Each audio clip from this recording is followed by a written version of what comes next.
Labas vakaras visiems. Ačiū, kad prisijungėte šiandien prie šito seminaro apie limfinę sistemą. Ir šiandien pakviesiu jūs tikrai į pažintį su viena svarbiausių, bet dažnai nuvertinamų mūsų organizmo sistemų, tai yra limfinė sistema. Ir daugelis mūsų metai iš metų ieško kažkokių priežasčių, kodėl mes jaučiamės pavargę, kodėl dažnai sergam, kodėl dažni negalavimai, dažni peršalimai, susiduriam su įvairiais kažkokiais nemaloniais galbūt simptomais ir retai kam ateina į galvą, kad tai gali būti limfoje. Tai šiandien dabar pasidalinsiu su jumis skaidrę. Tikiuosi jau dabar matosi. Tuoj ir pradėsim labai smagią temą.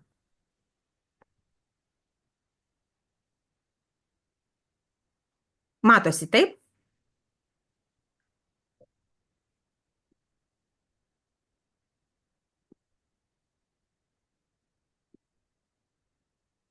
Taigi, ką mesgi dažnai ignoruojame, kai mes susiduriam su kažkokiais nemaloniais mūsų simptomais, apie kuriuos dabar sakiau. Ar jūs kada nors kankino, pavyzdžiui, šie skaidrėse pavaizduoti simptomai?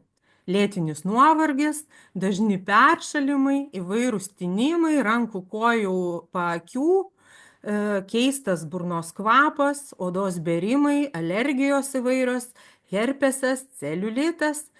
Tai šie simptomai atrodo gali pasirodyti nesusiję, bet limfinė sistema dažnai yra ta nematoma grandis, kuri jungia juos visus.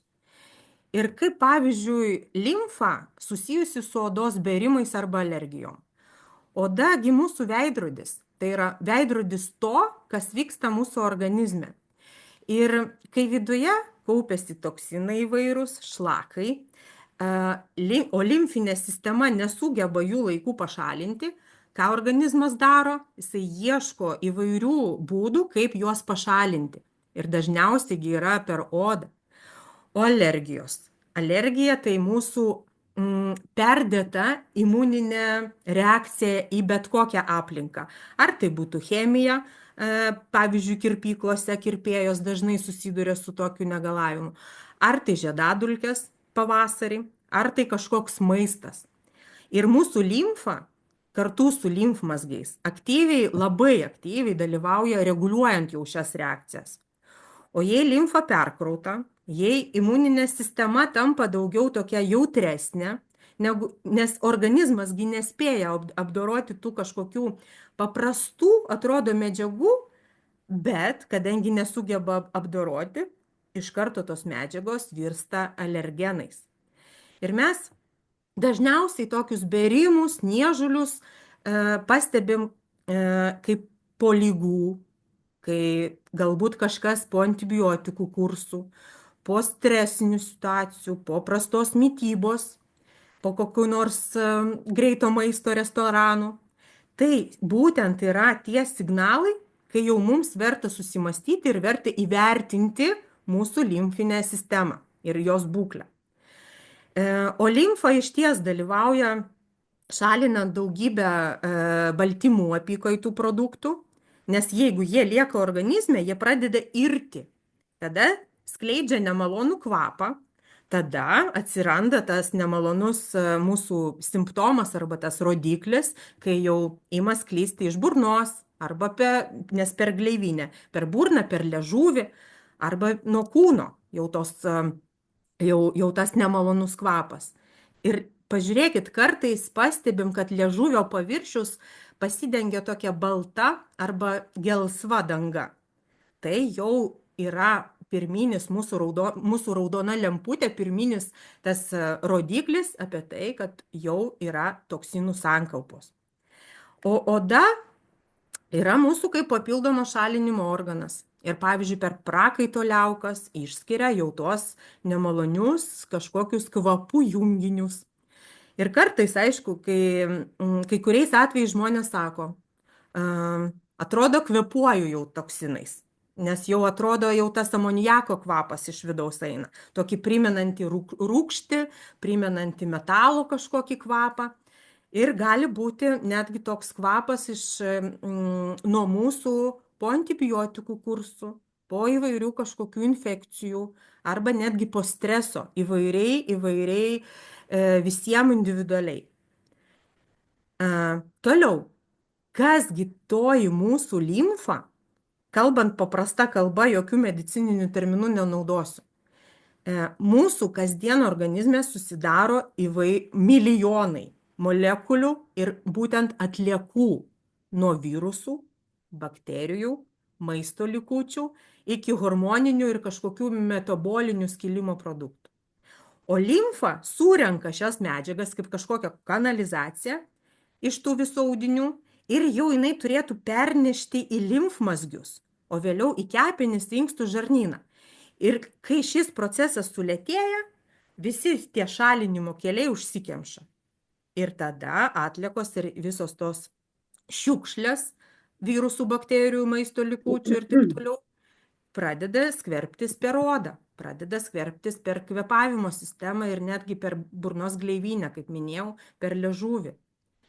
Ir limfa išties tai stropiausia mūsų organizmo valytoja, kuri surenka kiekvienos ląstelės išmetamus kažkokius nereikalingus medžiagų apykaitos produktus, tas šiukšlės. Ir kai limfa neveikia tinkamai, toksinai kaupiasi. Organizmas pradeda jau siųsti mums kažkokius signalus. Bet mes ne visada juos kažkaip išgirstame laiku, mes ne visada pastebim ir kartais galbūt pradedam tvarkytis taip paviršutiniškai. Iš išorės. Pradedam naudoti tepaliukus, jeigu oda paberia. Bet mes turim atsiminti, kad limfa labai panaši į kraują. Vidutiniškai žmogaus organizme yra 4-5 litrai kraujo ir apie 1-2-3 litrai limfos. Tik kraują sudaro kraujo jau tos mūsų ląstelės, o limfa jau tai yra baltieji kraujo kūneliai, baltymai ir riebalai. Bet skirtingai nei kraujas, kuri varinėja širdis, limfa juda tik tada, kai mes judam. Tai reiškia, kad sėdimas mūsų gyvenimo toks seslus būdas prie kompiuterių, kur nors, kaip mano pavyzdžiui darbas yra irgi prie kompiuterio, lygų sustojusi limfa. O tai tiesus kelias į nuovargį, tinimus, imunitetą silpnėjimą ir taip toliau. Tai be abejo, ką mes turim daryti, mes turim patys judinti tą limfą, daug įvairių pratimų, būtinai pabaigoje dar parodysiu ir tikrai bus įdomu. Ir atsiminsit ir darykim kiekvieną dieną, kiekvieną rytą. O kaipgi limfa susijusi su mūsų imunitetu, nuovargiu, oda jau kaip ir minėjau jau, ir net to nemaloniu kvapu, taip? Kai limfa surenka jau tos toksinus, tas ląstelių atliekas, tas bakterijas, virusus, ji perneša į limfmazgius, kur jie jau ten neutralizuojami. Ir limfa neša pirmiausiai tasgi imuninės ląsteles. Jei limfa lėtai teka arba užsistovi, tas tekėjimas jau sustabdytas šiek tiek, sutrinka, imuninė sistema mūsų iškart sulėtėja. Ir tada organizmas tampa jau pažeidžiamas virusams, pažeidžiamas bakterijoms, pažeidžiamas infekcijoms. Taip mes greičiau pagaunam viską.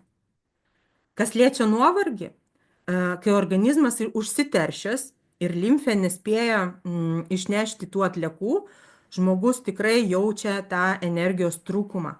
Jisai jaučiasi netekęs, iš karto ryte atsikėlęs netenka tos energijos, iš karto jau pavargęs, jaučia tą vangumą, nuolatinį mieguistumą, jau per pietus norisi miegot, apie vakarą jau iš vis kalbos nėra. Apie odą, kaip ir minėjau, limfa padeda šalinti toksinus per odą. Bet kai limfa tinkamai nefunkcionuoja, atsiranda tie bėrimai, spuogai, alergijos ir tada pati oda kenčia.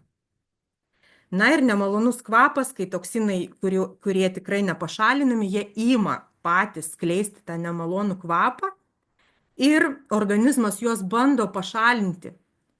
Bet tada ir šalina per burną, liežuvį, prakaitą ir šlapimą. Ir kartais mes irgi turime pagalvoti, kai mes išeiname iš tualeto ir jeigu būna toks rūgštokas kvapas po mūsų šlapimo, tai irgi jau raudona lemputė. Raudona lemputė susimastyti, kad mes turėtume dirbti su limfa. Kitas klausimas, kurį norėčiau šiandien irgi kelti, kodėlgi tie dažni vaikų ir suaugusių sirgimai, peršalimai, nesvarbu, gali būti limfinės sistemos disbalanso ženklas. Mes kartais ieškom priežasčių daugelį dalykų. Ar kad klasėse arba darželiuose ten daug kas serga, arba kad imunitetas per silpnas, dar kažkas, bet nepamirštam limfos, nes limfinė sistema yra imuninės sistemos dalis. Ir ji perneša tuos mūsų baltuosius kraujo kūnelius, filtruoja mūsų tas bakterijas, virusus limfmazgiuose, padeda šalinti tas atliekas. Taip palaiko organizmo apsaugą, bet jeigu limfinė sistema išbalansuota, apsauga silpnėja, infekcijos lengviau plinta, uždegimai mūsų užsitęsia, o jau po ligos atsigavimas irgi sulėtėja ir neišsikrapštoma taip greitai, kaip norisi. Todėl visi, kas dažnai serga peršalimo ligomis, gali turėti limfinės sistemos perkrovą. Be abejo, ne visi 100%, bet tai visą laiką mes turime pažiūrėti ir į limfą. Nes dažni peršalimai tai vienas iš tų mūsų signalų, kad limfa greičiausiai nepajėgia gintis ir toliau lygos grįžta vėl ir vėl ir vėl. Taigi, ką mes šiandien galėtume su jumis padaryti, kad paskatintume ir tą limfos normalizavimą, ir limfos tekėjimą, ir apskritai limfos darbą? Judėjimas.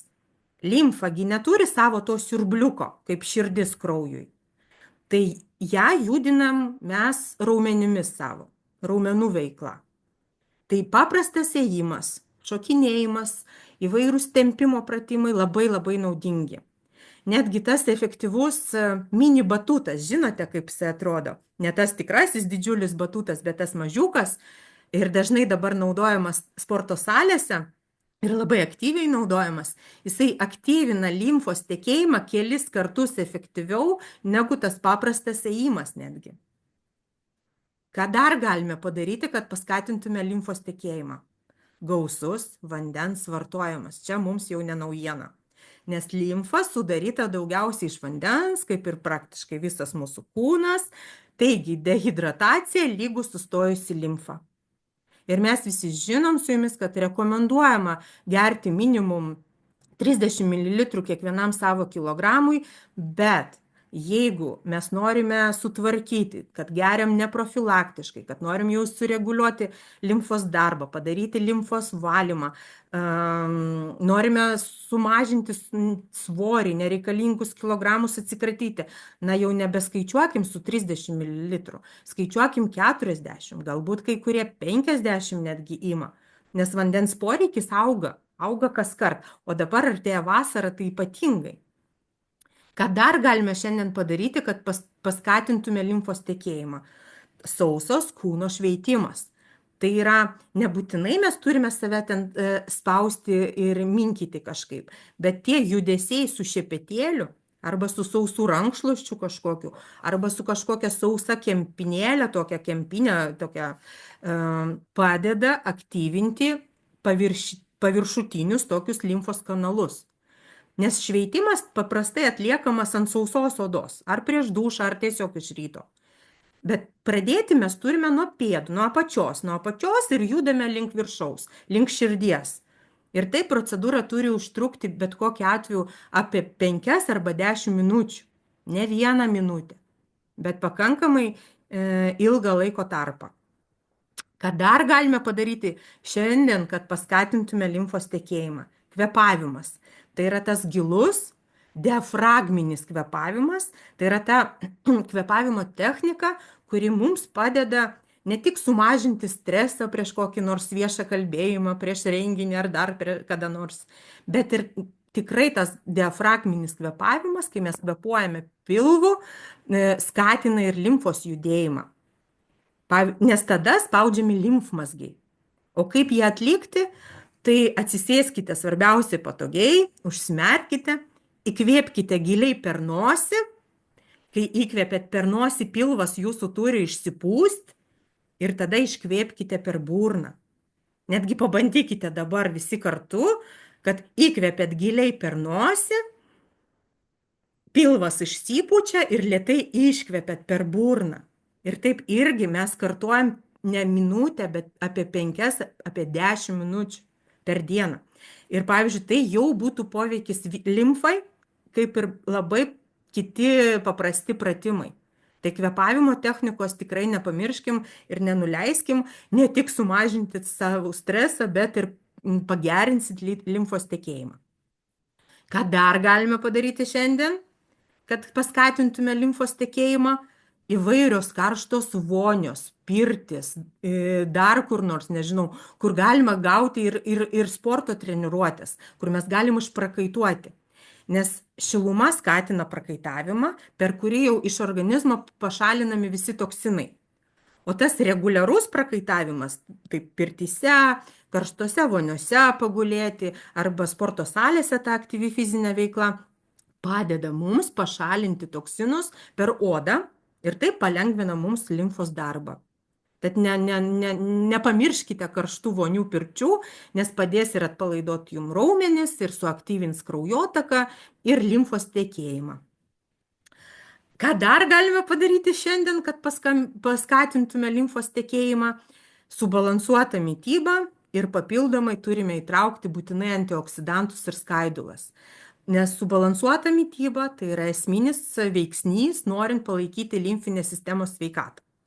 Labai svarbu stengtis vengti cukraus, perdirbtų kažkokių riebalų, nes jie klijuoja limfą.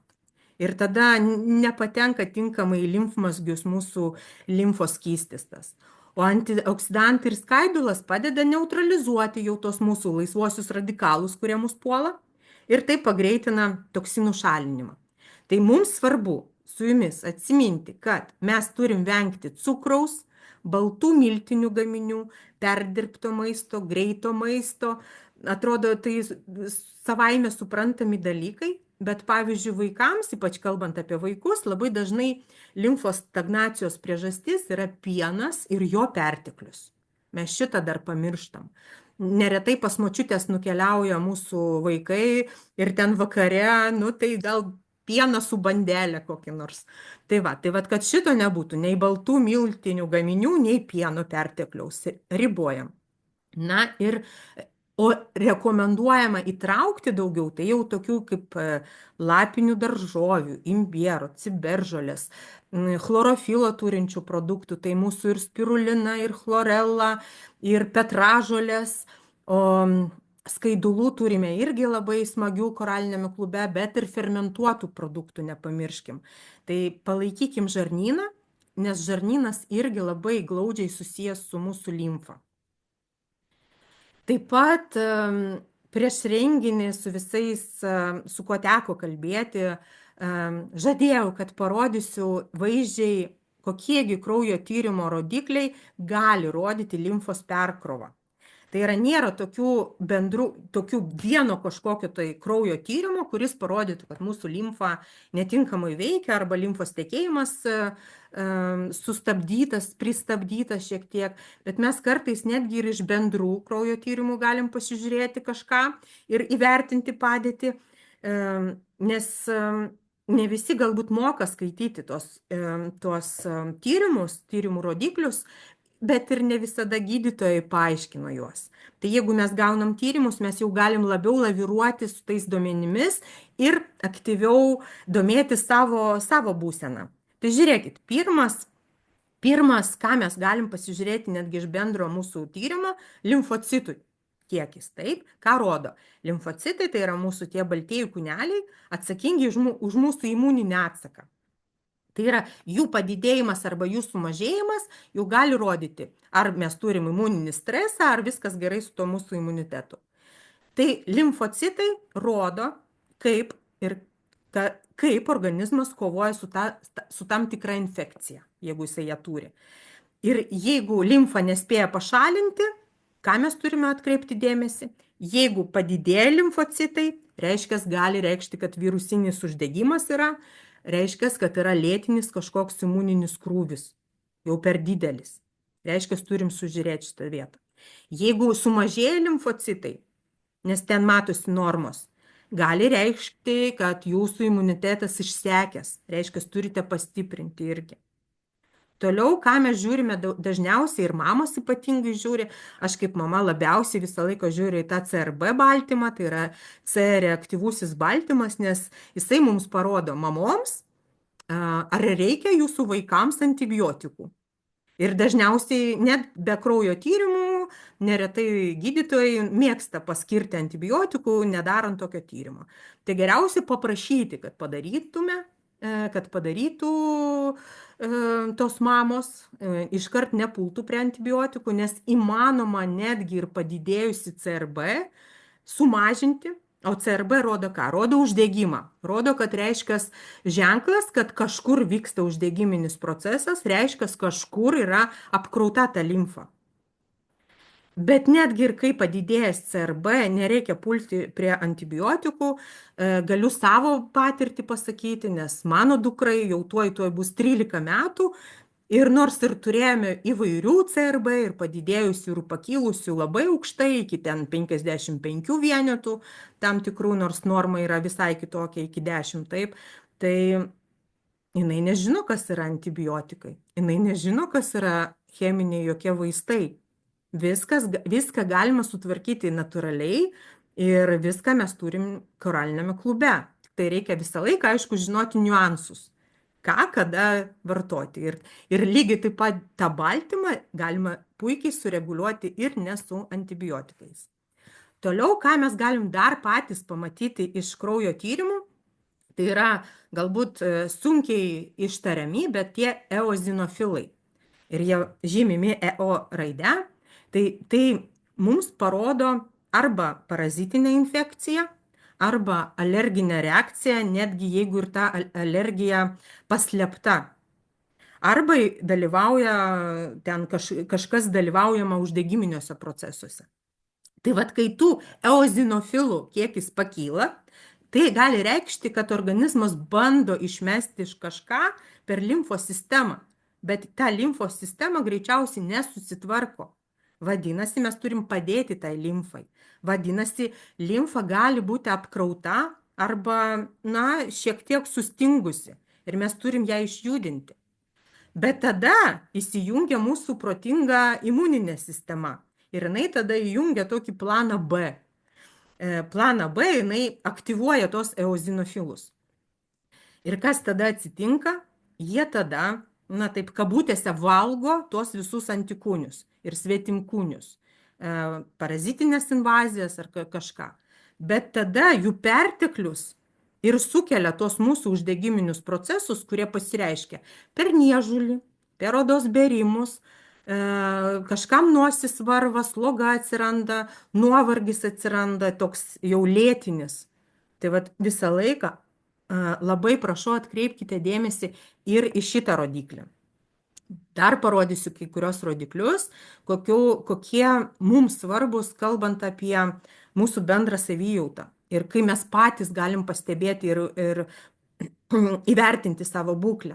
Tai yra kepenų fermentai. Kepenų fermentų yra įvairių ir čia šitoje skaidrėje rodau jums tokius vienus iš pagrindinių pavadinimus, jūs čia žymėsite, kažkur galbūt fotografuosite tą skaidrę, bet AST, ALT, GGT, taip ALP, daug tokių įvairių fermentų, man tos raidės nieko nesako, bet aš žinau tiesiog, kad kepenys labai glaudžiai susijusios su limfa.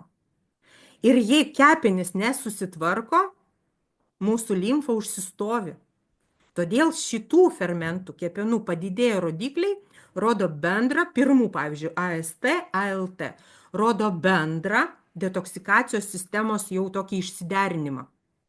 Ir tie padidėję rodikliai, net jei ir šiek tiek nedaug virš normos, jie jau rodo, kad pas mus kaupiasi toksinai, kad toksinai jau plinta, jau nebesusitvarko, jau nebeišeina per odą ir kažkur, bet ir stabdo tada mūsų normalią limfos filtraciją ir limfos cirkuliaciją. Tai va čia Atsiminti reikia apie kepenų šituos fermentus. Kiti kepenų fermentai, tas GGT, ALP, ką jie rodo? Jie rodo, kaip mūsų tulžis dirba. Tai yra tulžies nutekėjimo problemos. Ar tulžies sąstuvis, nes tulžies sąstuvis tikrai dažnai lydi limfos sąstingį. Jei tulžis stovi, tada ir limfos stovės. Kodėl mums tai svarbu? Nes tas tulžies stagnacija reiškia, kad limfa neveikia efektyviai. Reiškia, visas valymasis limfoj nevyksta. Na ir paskutinis baltymas, tas albuminas, irgi galima pamatyti iš kraujo tyrimų, ką jis rodo. Jei jis sumažėjęs, jisai gali rodyti tą silpną limfos gebėjimą pernešti įvairias maistinės medžiagas arba atliekas. Ir tai parodo išties prastą kepenų funkciją arba kažkokį uždegimą. Tai vat jeigu čia sumažėjęs. Na ir kokios kitos rekomendacijos, ką mes turim koralinėme klube natūraliai, be jokių chemijų, mes galim viską puikiai sutvarkyti tą mūsų limfą. Pirmiausia, negaliu, tai yra čia bazių bazė, kurios pagrindų sudaromos visos sveikatingumo programos mūsų, tai yra Coral Detox arba Coral Detox Plus rinkiniai. Tai yra svarbiausi mūsų rinkiniai, kurie skatina organizmo detoksikaciją, skatina įvairių toksinų, tai yra ir riebaluose, ir vandenyje tirpstančių toksinų pasišalinimą. Ir taip, aišku, aktyvina mūsų limfos sistemos darbą. Padeda šalinti, reiškia atitinkamai, kad palaiko tą natūralų organizmo balansą. Reguliuoja rūgščių šarmų pusiausvyrą, ko mums ir reikia. Limfai, kepenim, imuniniai sistemai. Produktas L-Flow, anksčiau jisai Lymflow vadinosi. Jau iškart matosi, kad jisai tiesioginis jau limfos aktyvatorius. Ir jisai išties buvo sukurtas būtent limfiniai sistemai palaikyti. Jisai aktyvina visų skysčių judėjimą limfoj, jisai gerina limfos mikrocirkuliaciją, mažina tą sąstingį, mažina tą stagnaciją. Ir be abejo normalizuoja šlapimo išsiskyrimą, kraujotaką ir limfos judėjimą. Tai nepamirškit, čia yra mūsų irgi bazių bazė limfos normalizavimui. Ir visi produktai, kurie yra šitoje skaidrėje, tai nėra mano rekomendacija, kaip vieną vartoju, kito nevartoju, trečią vartoju, šitą nevartoju, saldymedžio šaknų gal aš nedėsiu, o kelpą vėliau. Tai aš dabar papasakosiu, kaip mes darom. Tai mes negeriam tiek daug kapsulių, bet mes L-Flow, artišoką ir saldymedžio šaknis maišom, išberiam iš kapsulių, darom arbatą, Vida mojuoja, tikrai žinom, puikiai skani arbata ir mes taip geriam visą, ar kas 14 dienų daro limfos normalizavimą tą programą, ar kas ilgesnį laiką, 3 savaitės, viskas pagal poreikį, viskas pagal situaciją, bet mes darom, mes neišsigaskit daug kapsulių, bet šitie visi produktai, kurie nurodyti skaidrė, reikalingi. Coral artišokas, tai tulžies mūsų nutekėjimui, tai kepenų detoksui. Jisai mažina limfos apkrovą nuo tų mūsų visų toksinų.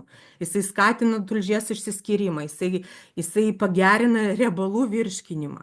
Jisai padeda mažinti mūsų tą cholesterolį, tą blogai ir šlapalo kiekį kraujyje. Jisai regeneruoja mūsų kepenų ląsteles ir veikia kaip antioksidantas.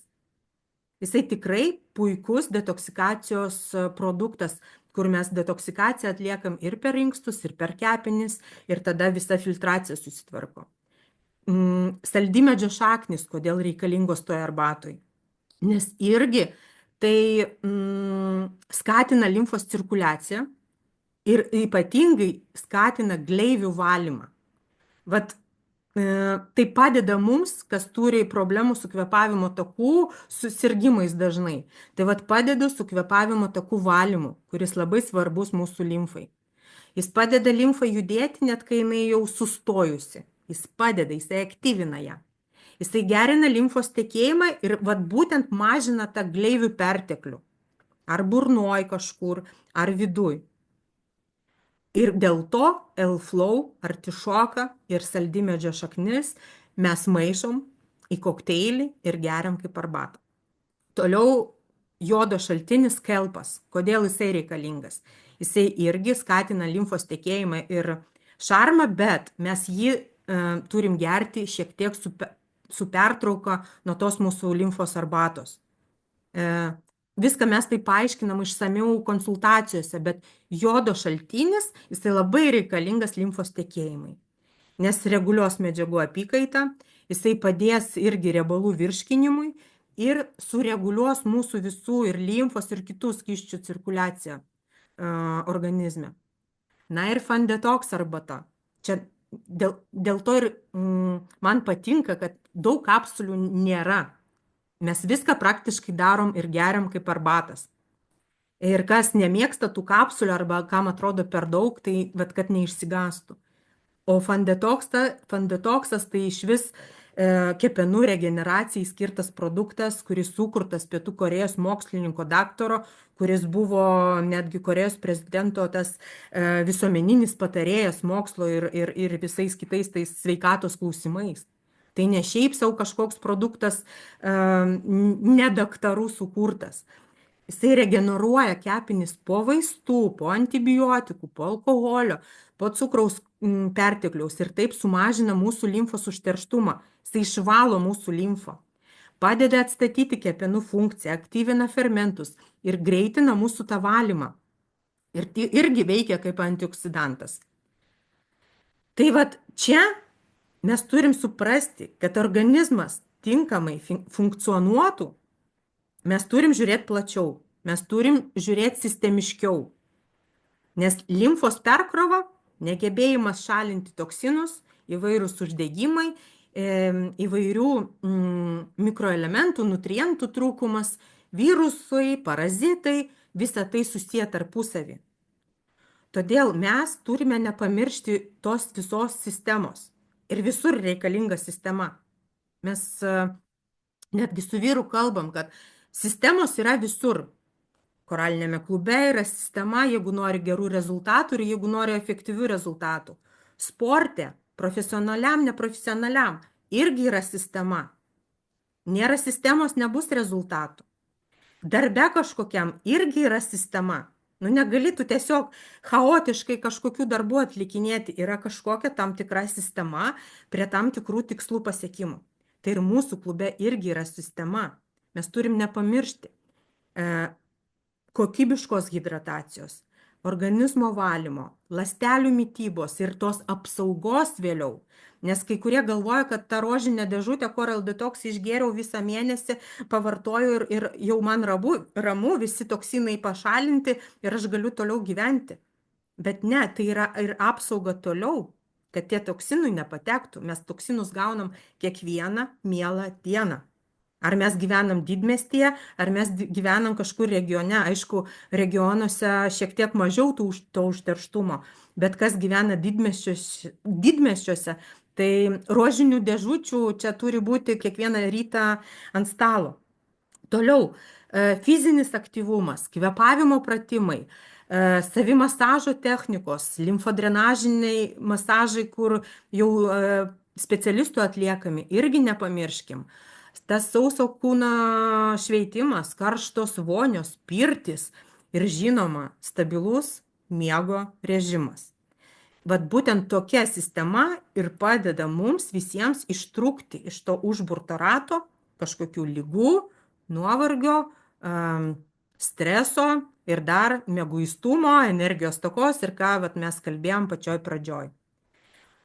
Ir čia kaip pavyzdys norėtųsi parodyti, jeigu tos sistemos nebūtų, arba vat, kai kurie galvoja, tai kaip čia sistema, kompleksinis požiūris, kodėl tas herpesas sugrįžta. Nes kaip pavyzdys, geriate aciklovyrą, naudojate įvairius tepalus herpesui mažinti, kažkur stengiatės labiau pasisaugoti dėl imuniteto, o herpesas vis sugrįžta ir sugrįžta. O kodėl? Nes virusas, tas herpes virusas turi vieną klastingą savybę. Jisai niekur neišnyksta tol, kol nebus išspręstos kažkokios tos jau giluminės problemos. Ir štai, pavyzdžiui, tie 5 veiksniai, kurie trukdo mūsų organizmui atsigauti ir nuolat tas herpesas grįžta. Lėtinis stresas ir miego trūkumas. Mūsų tas kortizolis blokuoja imuninį atsaką. Ir nors mes sveikai maitintumėmės, bet jeigu neišsimiegame ir gyvename įtampoj kažkokioj, imunitetas tikrai negalės suvaldyti viso to viruso. Jeigu mūsų limfa sutrinka, jeigu užsistovi, tai organizmas negalės efektyviai pašalinti jokių toksinų, jokių šlakų, jokių virusų likučių, kažkokių parazitų. Ir ypatingai tai dažna problema, kas turi sėdimą gyvenimo, tokį sėslų gyvenimo būdą arba sėdimą darbą. Ir pavyzdžiui, kas turi virškinamojo trakto sutrikimo atvejus. Tai vat, jeigu mes gersime aciklovyrą, tepsime tepaliukais, o limfos darbo nenormalizuosim, tai šis virusas grįš ir grįž nuolat. O kalbant apie mikroelementų įvairių nutrientų deficitą, tokių kaip cinkas, selenas, vitaminas D ir ta aminorūgštis kaip lizinas, net esant gerai mitybai gali trūkti jau šitų medžiagų, nes mes tikrai tiek negaunam su maistu. O šios medžiagos reikalingos mūsų imuniniai sistemai ir šio viruso slopinimui. Toliau, perkrova kepenyse ir silpna detoksikacijos funkcija. Tai jeigu kepenys nespėja su tam tikrų metabolizmo likučiais, su tam tikrom šiukšliam ir tų šiukšlių šalinimu, na tikrai virusui lengviau įsiterpti į kitus organizmo procesus ir jisai kaip toks didvyris gali viską padaryti vėl iš naujo. Ir tai tikrai dažna situacija būna tada, kai žmonės turi tam tikrus toksinius įpročius. Arba vartoja per daug cukraus, arba vartoja per daug riebių tokių produktų, riebaus maisto, kepto tokio riebaus maisto, per daug vaistų galbūt naudoja, antibiotikų, alkoholio, nikotiną, tai čia galima vardinti. Bet jeigu mes nepadėsim savo kepenim, nepadėsim limfai, nu tai vėl tada tas aciklovyras ir visi kiti ten tie papildomi vaistai nepadės. Kaip ir lėtiniai uždegimai, tas 5 veiksnys, žarnyne, dantenose būna, odoje, bet koks židinys organizme, kūne blaško mūsų imuninę sistemą. Ir tada ta imuninė sistema kovoja jau su kita problema, kuri atsitinka su tuo židiniu. Ir tuo metu herpesas, kai tas tikras didvyris, jau vėl suaktyvėja ir eina į trasą. Tai aš labai viliuosi, kad po šiandienos seminaro jūs tikrai žinosite, ką ir kaip daryti, kaip švelniai natūraliai palaikyti limfą, kepenis, kaip mes galim šalinti toksinus, kad paskui galėtume apsaugoti save kasdien nuo jų atakų, kaip galime stiprinti imunitetą ne tik imunostimuliatoriais, o mityba, fiziniu aktyvumu, kvėpavimo pratimais, miego režimu, emociniu balansu. Kaip mes galime jau atlikus kraujo tyrimus stebėti juos, kaip mes galime irgi ištirti papildomai ir įvairius mūsų mikroelementų deficitus, jeigu norim, kaip mes galim subalansuoti savo mitybą, kaip mes galim dirbti ne tik su virusu, bet ir su bendra mūsų kūno būsena, tai yra su gleivinėm, su žarnynu, su kepenim ir svarbiausia, neslopinti tų simptomų, o ieškoti ir spręsti problemą. Ir ieškoti ir tos problemos priežastį. Tai va čia yra labai svarbiausia ir tikiuosi po šio seminaro tikrai jums bus lengviau. O dabar pabaigai, tikrai pabaigai, norėčiau parodyti jums kelis pratimus. Vieną labai paprastą, labai trendinį, taip galima pasakyti ir išsireikšti, nes jisai labai paplytęs. Pakanka tik tai 1 minutės per dieną ir jau poveikis matosi ir galima pajusti tą poveikį labai greitai, tas lengvumas, energija, pagerėjusi savijauta. Ir trumpai parodyčiau, bet galbūt matėte, tačiau labai norėjau parodyti ir atkreipti jūsų dėmesį. Galite parašyti kol kas pliusiukus, kas jau bandė. Žinau, kad Vida tikrai tą darė, nes mes kartu grupėse tą darėm. Jeigu galite parašyti, parašykite.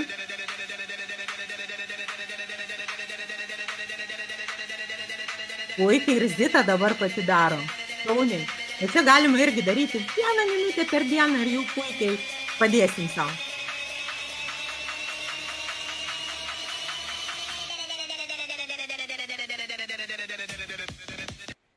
Ir tuo pačiu labai norėčiau pasidalinti kiek ilgesnių video, galbūt dabar viso jo mes nepamatysim ir nežiūrėsim taupant laiką, bet pilną video galėsit pamatyti ir mano Facebook paskyroj.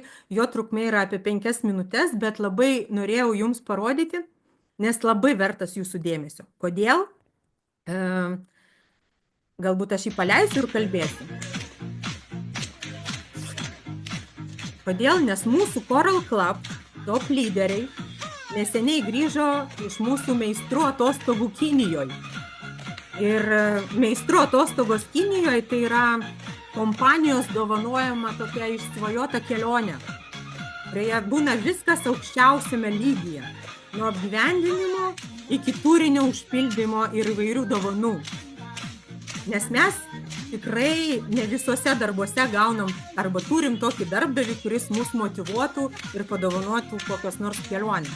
O čia yra tokia padėka lyderiams už jų žinias, už jų pastangas ir laiką. Ir štai šiuose kelionėse būtent mūsų lyderiai pasidalino, kad dalyvaudavo profesionalių iš Kinijos tokių vedamų treniruočių, instruktorių treniruotėse, žodžiu. Ir jos labai atrodė panašiai į šitą. Tačiau trukmė tokios treniruotės buvo ne 5 minutės kaip šitas video, bet 30 minučių. Ir įsivaizduojat, kinai labai skiria dėmesį limfai.